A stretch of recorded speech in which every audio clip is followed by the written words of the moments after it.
တော့ကျွန်တော်က Facebook passport မိသွားရဲဆိုရင်ပြန်ပြီးတော့ကြည့်ရနေကိုကျွန်တော်ပြောပြပေးမှာဖြစ်ပါတယ်ဆိုတော့ကျွန်တော်အရင်ဆုံးကျွန်တော်တို့ရဲ့ Chrome လေးကိုကျွန်တော်တို့ဝင်လိုက်မယ် Chrome လေးကိုကျွန်တော်ဝင်လိုက်မယ် Okay ပြီးရင်ကျွန်တော်တို့ဒီရဲ့ပေါ့နော်ဒီအများနဲ့အဆက်30လေးကိုကျွန်တော်တို့နှိပ်လိုက်မယ်ပြီးရင်ကျွန်တော်တို့ရဲ့ setting လေးကိုကျွန်တော်တို့တွားမယ်ဒီ setting လေးကိုကျွန်တော်နှိပ်လိုက်မယ် Okay ဒီ setting လေးကိုကျွန်တော်နှိပ်ပြီးရင်အောက်ကိုဆွဲချလိုက်မယ်အောက်ကိုဆွဲချတဲ့အချိန်မှာကျွန်တော်တို့ဒါ Google Password Manager ဆိုတဲ့ထဲကိုကျွန်တော်တို့တွားလိုက်မယ်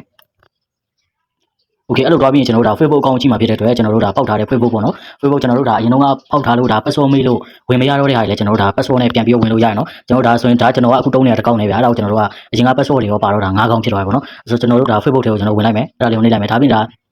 ကျွန်တော်တို့ဒါ screen lock ခတ်ထားရဆိုတော့ဒါ screen lock လေးပေါ်နေတာပေါ့နော်ဆိုတော့ screen lock လေးကိုကျွန်တော်ထည့်လိုက်ပါ Okay ကျွန်တော် screen lock လေးထည့်ပြီးပြီဆိုတော့မှဒါ password ပေါ်နေလိမ့်မယ်ပေါ့နော်ဒါကျွန်တော်တို့ဖွင့်ထားတဲ့ account ရဲ့ဟိုဟာလေးပေါ့နော်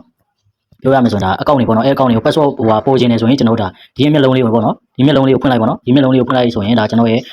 browser တို့ဖွင့်ထားတဲ့ password တွေကပေါ်နေလိမ့်မယ်ပေါ့နော်ဆိုတော့အားလုံးပဲမရဘူးဆိုရင်ဒါကျွန်တော်ကိုလာပြောလို့ရတယ်အားလုံးပဲ try ကြည့်ပါတကယ် password တကယ်တည်ခြင်းတဲ့လူတွေတော့ပေါ့နော်ကျေးဇူးပါ